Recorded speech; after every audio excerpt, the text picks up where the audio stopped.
Boa noite, companheiros, companheiras. Boa noite.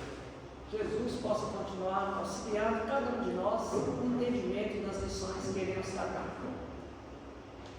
A parábola do bom samaritano, ela está logo no início do capítulo 15 do Evangelho segundo o Espiritismo. Fora da caridade não há salvação. E dentro do item, o que precisa o Espírito para ser salvo?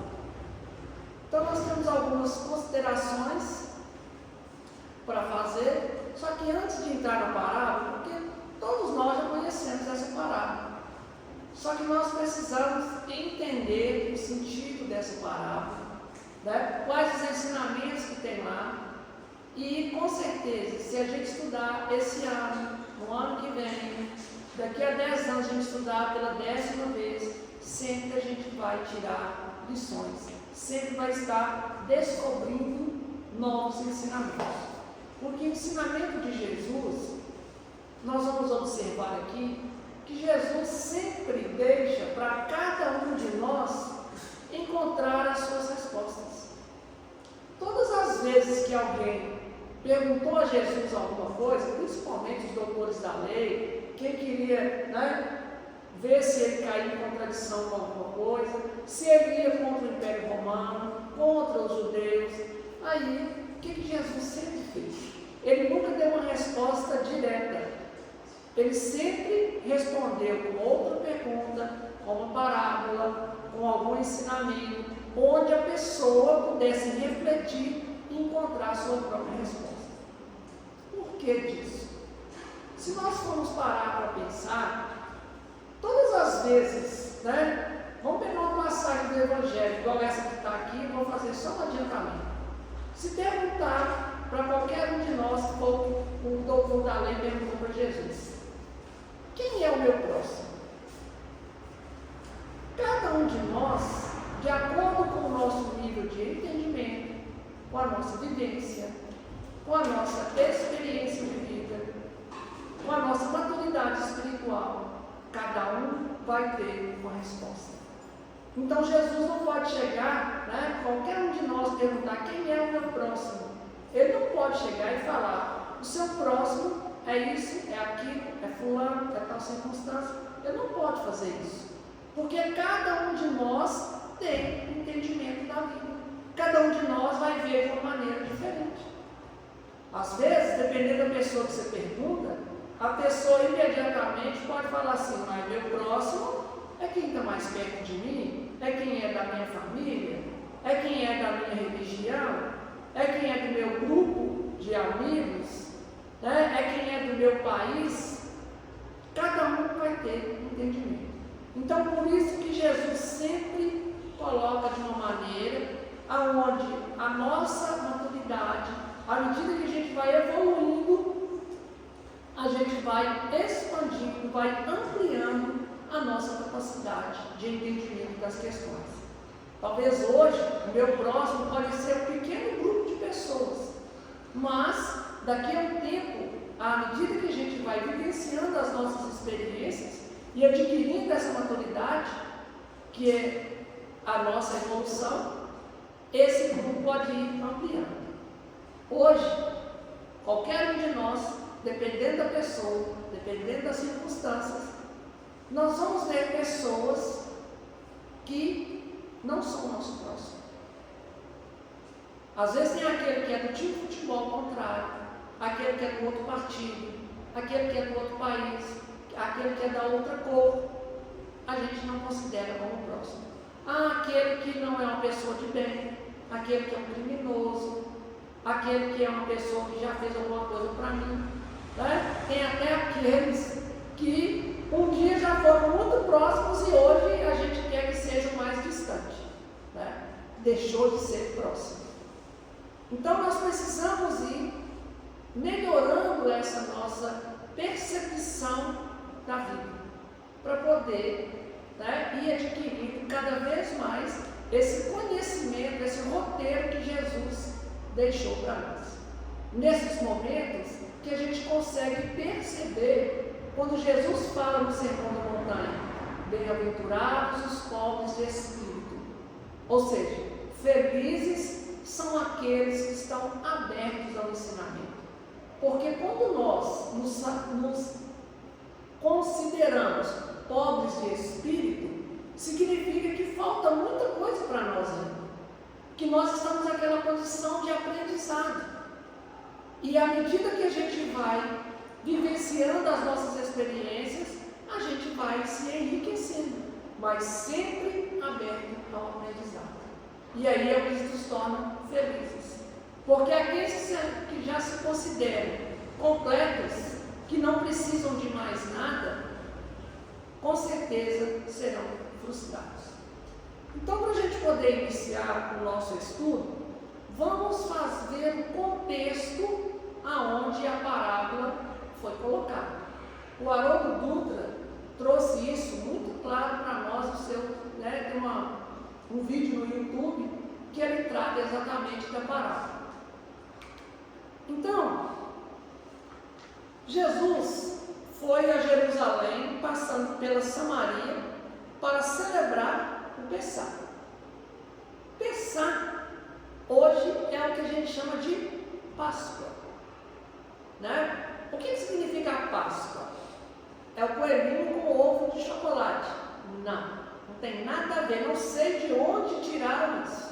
Além de ser uma coisa absurda, um coelho e com ovo de chocolate. Não sei que combinação mais estranha é essa. Mas, para o capitalismo, para as questões materiais, tudo normal. É igual Natal com o Papai Noel de presente. Tudo normal para o materialismo. Então, essa passagem, que é a Páscoa que os judeus comemoram, que passagem é essa? É a passagem do anjo da morte quando eles estiveram na libertação do Egito. Então, Pessá significa passagem. Porém, a passagem do anjo da morte, o anjo enviado por Yahvé, que feriu de morte todos os primogênitos egípcios, desde os primogênitos dos animais até mesmo os primogênitos na casa do faraó. Então é aquela velha história de Moisés, 3.500 anos antes. E foi a última praga de Moisés, que ele marcou com sangue as casas, com o cordeiro ali, o primogênito, simbolizando o primogênito. E aí o anjo, quando via aquele sangue ali, ele pulava. Então essa passagem, o anjo passava e não entrava na casa. Como as pessoas do faraó, os egípcios, não tiveram esse conhecimento, o anjo da morte passou e sacrificou, matou todos os primogênitos. Nós não vamos entrar em detalhes nessa parte, porque isso requer um outro estudo. Mas é o que está lá. Tem muito simbolismo, com certeza, mas houve realmente essa morte do primogênito. Então, Moisés recebeu a orientação de matar o cordeiro, um animal ali, simbolizando o primogênito, o novo ali, e manchar de sangue as portas. Então, quando o anjo da morte veio, ele passou, ele pulou aquela casa. Então, isso significa passagem. O anjo da morte, passou por ali, mas não levou o primogênito da casa, porque já tinha sido sacrificado o animal. E com isso teve a libertação do Egito. Então, comemora-se até hoje esse Pessá, que é a Páscoa.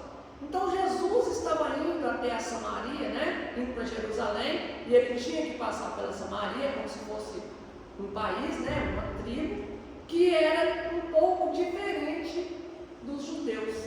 Eram descendentes, mas eles não seguiam os rituais, não seguiam os ensinamentos que eles tiveram. Eles eram diferentes em matéria de seguir a religiosidade. Eles seguiam de forma diferente. Então, os judeus eram considerados inimigos dos samaritanos. Eles não se davam bem. Eles achavam que o samaritano era um povo pecador, um povo complicado, não queria se misturar com eles. Então, quando eles foram lá, vou ler só esse pedacinho para a gente poder entender. Um grupo liderado por João Evangelista foi na frente preparar um local de descanso para Jesus. Mas nenhum samaritano quis hospedar Jesus e os discípulos, e isso causou revolta entre eles. Tinha uma lenda que quem não oferecesse hospedagem, que era uma necessidade social, desceria fogo do céu e queimaria a pessoa e toda a sua família. João Evangelista queria queimar a Samaria inteira. Era discípulo e queria pôr fogo na Samaria, né? Olha para vocês verem, né, como que a gente é. Está seguindo Jesus, que é isso? Não, vão, né, dar um jeito. Mas não é assim. O que acontecia? Naquela época, 2000 anos atrás, o transporte era a pé. Às vezes a cavalo, a camelo, uma carroça ali. Então, gastava-se muito tempo. E a região lá de Jerusalém, da Samaria, tudo ali, né, onde a gente conhece, é tudo deserto, é um lugar inóspito, era bem complicado, né, um sol escaldante. Então as pessoas sempre tinham essa romaria, né, de ir para Jerusalém para fazer os seus sacrifícios e tudo mais, e durante essas viagens que demoravam muitos dias, dependendo do lugar de onde a pessoa vinha, né, porque a maioria era realmente a pé, mesmo caravanas era demorado, tinha um costume da época, que os visitantes, você, né, não tinha hotel, né, igual hoje a gente tem hotel, tem hospedaria, né, às vezes tinha algumas hospedarias, mas ficavam muito cheias, e era um costume da época você hospedar uma pessoa na sua casa, porque realmente era uma necessidade, não tinha uma estrutura para ter ali, conter aquela situação. E aí, os samaritanos também não gostavam dos judeus e não quis hospedar. Por isso que João Evangelista queria colocar fogo em tudo. Né? Já pensou se Deus, né, atendesse os nossos pedidos dessa maneira, né, seria bem complicado. E aí, eles seguem viagem e chegam exaustos, com fome, com sede, sem dormir. E o doutor da lei, muito culto, inteligente, mas que raciocina muito e sente pouco, vem para testar Jesus, que falava com compaixão e tranquilidade.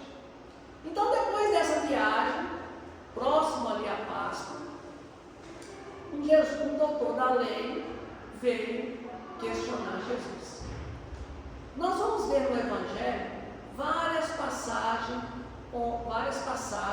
onde os doutores da lei, os judeus, queriam colocar Jesus numa situação difícil, porque Jesus estava fazendo um movimento e atraindo muitas pessoas, e aquilo estava incomodando eles, principalmente porque ele estava pregando uma doutrina de amor, de igualdade. E as pessoas, como nós, né, ainda temos essa dificuldade de tratar, de ver todo mundo com a igualdade. E naquela época, as pessoas tinham muito mais dificuldade ainda. E olha que era o povo do Deus único, era o povo melhorzinho que tinha na época, e mesmo assim, eles ainda tinham todas essas dificuldades. Jesus veio no meio deles, né? Porque era o povo melhor. Imagina os outros. Né? Então eles queriam de todo jeito ver se Jesus entrava em contradição. Porque se Jesus fosse a favor dos judeus e contra os romanos, os judeus iam fazer alguma coisa, né, para delatar Jesus, e o Império Romano ia prendê-los. Se Jesus fosse a favor do Império Romano e contra os judeus iam fazer alguma coisa para poder complicar, né, tentar prender Jesus, para poder colocar o povo contra ele. Lembra tem, né, uma passagem onde, né, perguntaram a Jesus, né, se ele devia ou não pagar os tributos. Olha que pergunta complicada. Se Jesus fala assim, não, você tem que pagar os tributos, os impostos a Roma. Aí os judeus, olha lá, tá vendo? Jesus é a favor dos romanos, é contra a gente. Se Jesus vai e fala, não, a gente não tem que pagar imposto não. Aí, o que ele vai fazer? Olha lá, Jesus é a favor, né, dos judeus e é contra Roma. Olha lá, Roma, vem prender Jesus. Então, é uma situação sempre dessa maneira. E o que Jesus respondeu para eles? Dai a César que é de César e a Deus que é de Deus. Cumpra com as suas obrigações, tanto de um lado quanto de outro. Né? Então ele sempre foi sábio na hora de responder. Conhecia o coração de todos aqueles que chegavam até ele, mas sempre tentando fazer com que a pessoa refletisse sobre o que ela estava querendo, para ver se ele mudava. Porque assim tem que ser com cada um de nós. Nós não temos que fazer o bem porque está escrito, porque Jesus falou. Não tem que ser assim. Fulano de tal na palestra falou que a gente tem que perdoar. Então eu vou perdoar porque fulano falou. Aí se fulano falar que não falou lá, eu não vou perdoar porque fulano não falou. Então nós não temos que seguir ninguém. Nós temos que seguir Deus. Seguir os ensinamentos divinos. Está sempre dentro da lei de Deus. E o melhor caminho que nós temos para saber se está certo, se está errado, o que eu devo fazer é seguir os ensinamentos de Jesus, que serve para nós enquanto a gente estiver reencarnando e até depois também. Então, as passagens que Jesus deixou é para isso, é para nos dar um direcionamento do que a gente vai fazer na nossa vida, quais as decisões que nós vamos tomar. E aí, quando chega esse doutor da lei, ele pergunta. Então, levantando-se, disse o doutor da lei para o tentar: Mestre, que é preciso fazer para possuir a vida eterna? Ele queria saber o que ele tinha para viver para sempre. Vida eterna aqui, a gente não pode levar o ensinamento ao pé da letra. Como é que eu faço para viver para sempre? Não é isso. Ainda mais há 2000 anos. Hoje tem pessoas que buscam, ver algum remédio, alguma tecnologia, algum robô, alguma coisa que vai preservar o seu corpo e você vai continuar encarnado aqui para sempre. Tem gente que vai querer isso ainda, não entendeu o propósito da encarnação. Mas aqui ele está querendo saber como que ele vai ficar em paz durante toda a sua vida. Porque quando a gente leva uma vida de paz, de tranquilidade, de equilíbrio, durante todo o período que nós estivemos aqui, essa poderia ser considerada a vida eterna. Enquanto a gente está aqui, a gente tem paz e tranquilidade. Agora, quando a gente tem complicações, quando a gente tem dissabores, quando a gente tem problemas, a gente não está vivendo. É como se a gente estivesse morto. Já pensou? Você trabalha o ano inteiro e tira ali seus 30 dias de férias. E aí, você vai e fica doente. Você passa todas as suas férias doente, passando mal, com dor, no hospital, com um monte de complicação. Isso não é vida. A gente fala assim, nossa, que vida é essa? No momento que você mais precisa para você poder descansar, você está com uma enfermidade. Então a questão é mais ou menos assim. O que a gente tem que fazer para em qualquer, a gente sempre ter essa tranquilidade?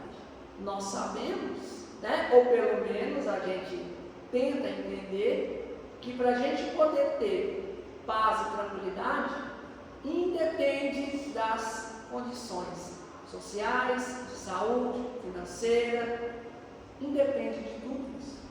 Eu posso ficar ali 1 ano de cama e posso estar bem, posso estar tranquilo. Eu posso ter uma saúde perfeita, um bom emprego, um salário bom, uma uma boa família e não estar vivendo, não estar aproveitando a minha vida. Eu sei que está com complicações, com dificuldades, com problemas. Então, as condições em que nós estamos não definem se a gente vai estar vivendo ou se a gente não vai estar vivendo. Se você está aproveitando a sua vida ou se você não está. O que depende é como nós lidamos com cada uma dessa situação. Porque essa felicidade temporária, esses momentos felizes, estão disponíveis para todos nós. Todos, sem exceção. Do mendigo que está na rua, daquele que é assalariado, daquele que tem muita fama, daquele que é jogador de futebol, daquele que tem avião, daquele que é empresário, daquele que é bonito, daquele que é feio, não importa. A felicidade está disponível para todos nós. Como que nós temos? Aí é que é a dificuldade de nós encontrarmos dentro daquilo que a gente tem. Porque o nosso maior problema é achar que a gente vai ter felicidade, que a gente realmente vai estar aproveitando a vida, se eu estiver vivendo a vida do outro. Aquele que viaja, aquele que vai para os Estados Unidos, aquele que tem isso, aquele que tem aquilo, ele que está vivendo, ele que realmente está aproveitando a vida. Eu que estou aqui trabalhando, que estou com dificuldade, que tenho filho para criar, que tenho que ficar, todo dia eu acordando cedo, isso não é vida. Você que ainda não descobriu. Você que ainda não quis aceitar a vida que foi te dada. A partir do momento que a gente entende isso, a vida se torna mais leve. E aproveitando, não tem aquela passagem que Jesus fala: meu fardo é leve e meu jugo é suave. Então, se está pesado, se está difícil, nós não estamos com Jesus. Aí, será que é Jesus que errou ou que nós que ainda não entendemos? Por isso que ele deixou todos esses ensinamentos para poder nos direcionar melhor para a nossa vida. Então, continuando. Ele perguntou então o que é que ele precisa para possuir a vida eterna. Sempre estar com a vida, vivendo uma vida plena. Respondeu Jesus: o que é que está escrito na lei?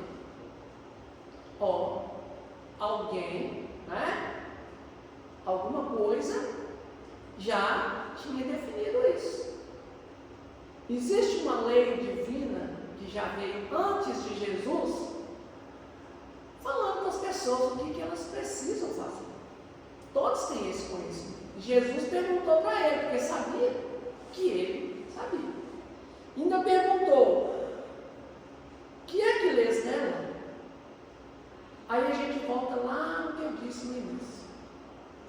Nós podemos pegar um ensinamento e cada um ler de um jeito, cada um interpretar de um jeito, cada um direcionar de uma maneira. Aí ele respondeu que o primeiro mandamento: amarás o Senhor teu Deus de todo o coração, de toda a tua alma, com todas as tuas forças, de todo o teu espírito e ao teu próximo como a ti mesmo. Então, ele já sabia que para a gente poder ter essa vida plena, é só seguir o primeiro mandamento da lei de Moisés. Onde nós não conhecemos o primeiro mandamento? Não precisa ser cristão, não precisa ser judeu. Qualquer lugar do mundo, praticamente, a gente tem esse mandamento. Às vezes até trago por outros profetas, por assim dizer, um pouco diferentes as palavras, mas com o mesmo sentido. Se nós seguirmos isso aqui, só é suficiente para a gente poder ter a nossa vida plena. E aí Jesus falou com ele: respondeste muito bem, faz isto e viverás. Olha que interessante como Jesus coloca as coisas. Ele perguntou: o que eu faço para ter vida? Jesus, o que está escrito na lei? Como você vê? Como você interpreta? Ele respondeu. Aí Jesus, ele respondeu: está escrito na lei. Ele não falou o que ele acha, não. Mas Jesus falou com ele: faz isso e viverá. Ou seja, o ensinamento já está aqui para nós. Nós já sabemos. O que está faltando? Colocar em prática. Fazer no dia a dia. Todos nós sabemos que a gente precisa perdoar as pessoas. Tem alguém que não sabe disso? Nunca escutou que você tem que perdoar, que você tem que compreender, que você tem que entender, que você tem que dar uma oportunidade para os outros? Quem nunca ouviu falar disso? Mas aí, a hora que chega alguém, aquele que realmente precisa do nosso perdão, da nossa compreensão, a gente fala assim: eu perdoo qualquer um, mas esse não tem jeito não. E às vezes a gente ainda complica o ser espírita. Na próxima encarnação eu perdoo, e nessa eu não dou conta. Que justificativo, né? Não entendeu nada. Acha que a vida está à nossa disposição. Que é muito fácil, da próxima vez eu vim sob outras circunstâncias e aí eu vou conseguir perdoar. Tudo começa a partir de agora. A gente não tem que deixar para depois. Jesus já falou: reconcilia-te enquanto estás no caminho. Todas as nossas dúvidas sobre o nosso comportamento em relação a tudo da nossa vida está no Evangelho. Basta a gente lembrar um pouquinho, pegar algumas passagens que a gente dá conta. E aí nós vamos falar um pouquinho desse primeiro mandamento. No primeiro mandamento, amar a Deus de todo o coração. Amar a Deus significa que a gente tem que gostar mais de Deus, colocar Deus em primeiro lugar do que as outras coisas. Nós damos conta de fazer isso? Nós fazemos? Deus está em primeiro lugar na nossa vida? Porque quando a gente fala Deus, a gente não tem que entender que Deus é alguém, é uma pessoa que vai chegar e vai mudar as coisas a meu favor. Porque eu pedi, porque eu fiz uma prece. A lei divina já está toda pronta. Quando fala aqui, amar a Deus, de todo o coração. Coração é sentimento. É a gente ter o sentimento certo em qualquer circunstância, acima das nossas preferências. Lembra uma outra passagem de Jesus que vai ajudar a gente a interpretar aqui? Quando ele fala assim: tudo que fizeste aos pequenos é a mim que fizeste. Que aí eles perguntam: Senhor, quando foi que nós te vestimos, te visitamos na prisão, te demos de comer, de beber? Aí ele fala: quando fizeste os outros. Então, para a gente seguir a lei divina, a gente tem que seguir com aquele que aparecer na nossa frente. Vou citar um caso aqui interessante de uma companheira nossa que até desencarnou. Como é desencarnou, a gente pode falar, Espero que eles estejam vindo lá, Ou já reencarnou, melhor ainda. Que ela foi levar o rapaz dela, isso foi ela que contou, tá, gente? A gente não ficou sabendo, não. Ela chegou e contou, por isso que eu estou narrando. Ela chegou e, no estudo nosso aqui, e falou assim: nossa, eu estou com muita dificuldade. Eu fui levar meu rapaz, estava passando mal, estava com cólica, lá no hospital municipal.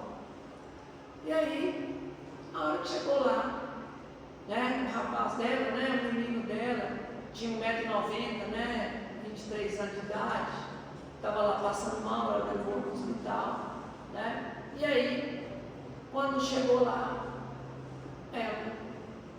a recepcionista lá do hospital, a atendente, era amiga dela. E ela falou assim: passa o meu menino na frente, ele está sofrendo demais. Não, pode deixar que eu vou dar um jeitinho. Será que nessa hora nós estamos amando a Deus de todo o nosso coração? O nosso sentimento realmente reflete a bondade divina? Por que eu tenho que dar preferência para o meu filho? Será que o filho dos outros também não estão passando mal? Será que o meu tem que ter prioridade? Será que é assim? Quando você está numa fila de banco, lá, para poder pagar uma conta, você vê uma pessoa lá na frente. Nossa, que sorte! Foi Deus que te enviou aqui para poder chegar e pagar a conta na frente de todo mundo. Né? Eu vou desrespeitar todo mundo que está aqui atrás de você, né? Mas não tem problema. Você vai resolver o meu problema. Né? Deus quis assim. Que Deus é esse que me dá preferência em detrimento dos outros? Os outros também não são nossos próximos. Os outros também não têm problema, não têm dificuldade, não estão ali esperando. Mas o nosso sentimento é muito egoísta. Então nós colocamos Deus depois. Porque quando a gente ama a Deus, todo mundo é igual. Não tem que ter diferença. E aí ele continua. De toda a tua alma. É tudo aquilo que a gente tem. Quando a gente vai servir alguém, nós colocamos tudo o que a gente tem. A hora que chega alguém para mim poder atender, para mim poder ajudar, para mim poder fazer qualquer coisa, seja onde eu estiver, aquela pessoa, se ela é bonita, eu vou atender bem. Se ela é feia, eu vou atender mais ou menos. Se ela tem recurso, se ela é chata. Como que a gente atende as pessoas? A gente escolhe, depende da pessoa. Nossa, falta 5 minutos para mim poder ir embora, a pessoa chegou, está ligando agora. Como que a gente age? Nós estamos colocando tudo que nós temos ali de bom em benefício daqueles, ou a gente escolhe algumas pessoas para fazer isso? Teve um caso que aconteceu, não sei onde, foi contado por um palestrante, caso real, que o médico de plantão, lá no pronto-socorro, na UPA lá, estava lá no seu horário de café, né, de madrugada. E aí a enfermeira chegou correndo, falou assim: doutor, acabou de ter um rapaz, né, de carro, estava correndo demais, teve um acidente, bateu, está todo arrebentado, está ruim. Ah, eu já estou indo. Aí passou 5 minutos e a enfermeira: doutor, o rapaz não vai resistir não. Ah, mas eu não posso nem terminar o meu lanche. Fica aí fazendo bobagem na rua e aí a gente é que tem que ficar aí sacrificando. Já estou indo. Aí, com muita má vontade, ele foi lá atender.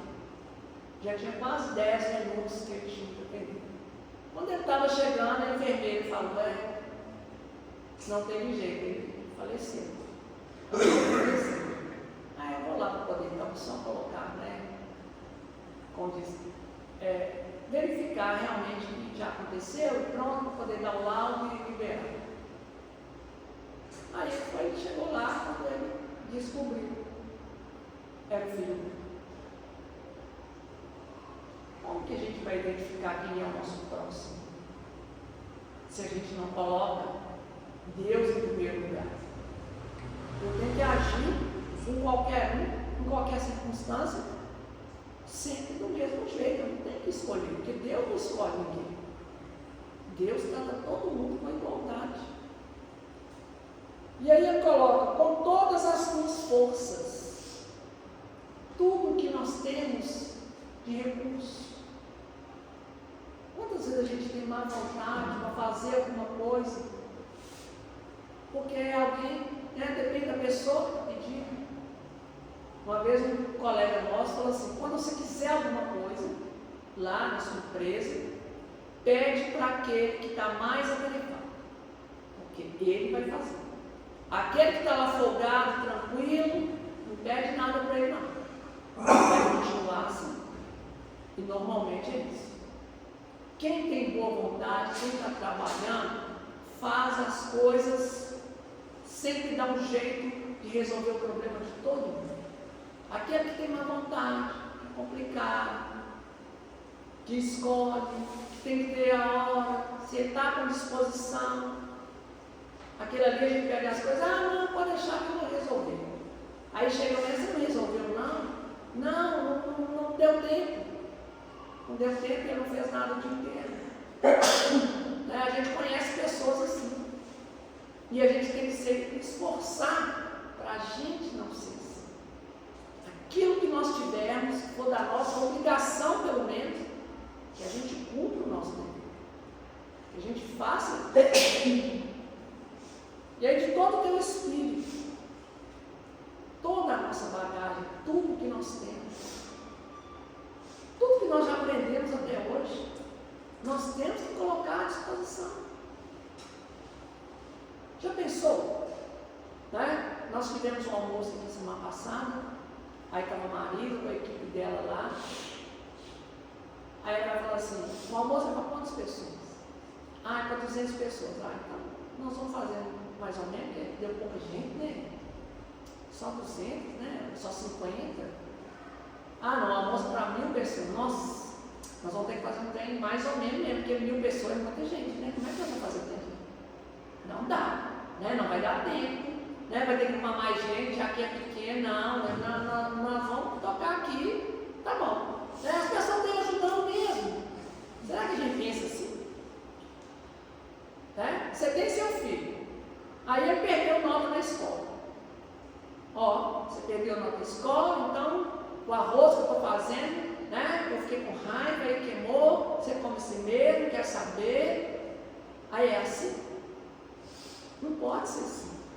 A gente não pode olhar as pessoas diferentes de acordo com o nosso humor, de acordo com o que a gente pensa, porque todos são importantes.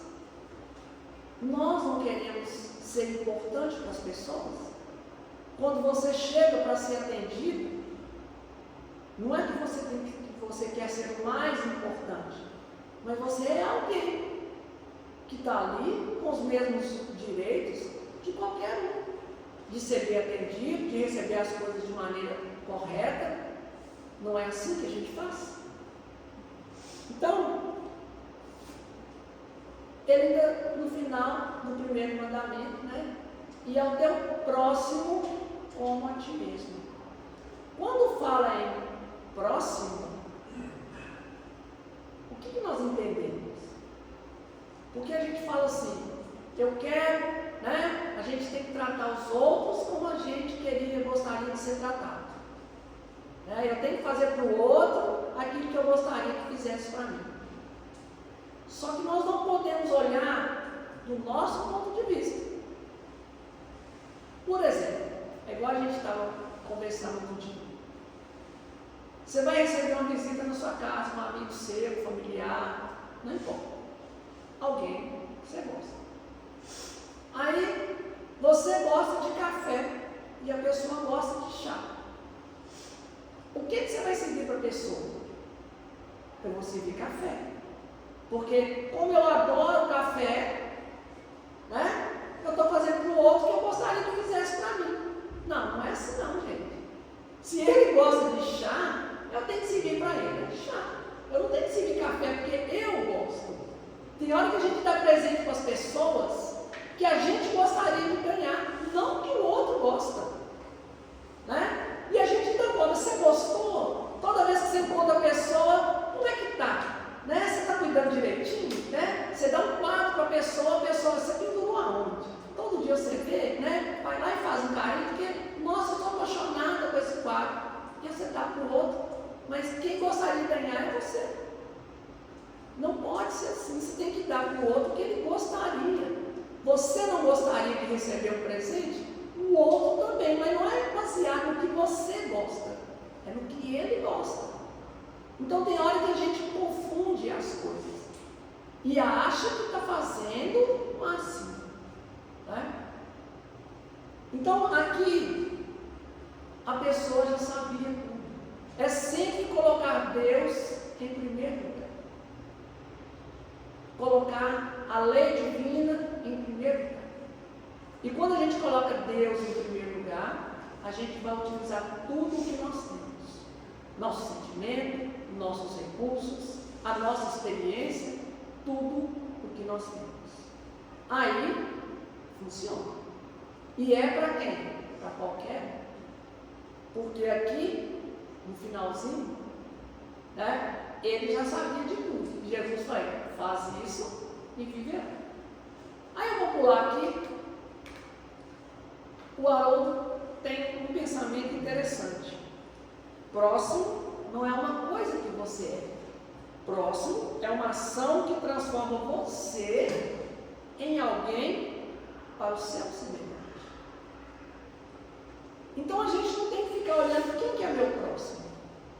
Todas as vezes que cruzar no seu caminho alguém e que você possa fazer algo em benefício dessa pessoa, você será o próximo.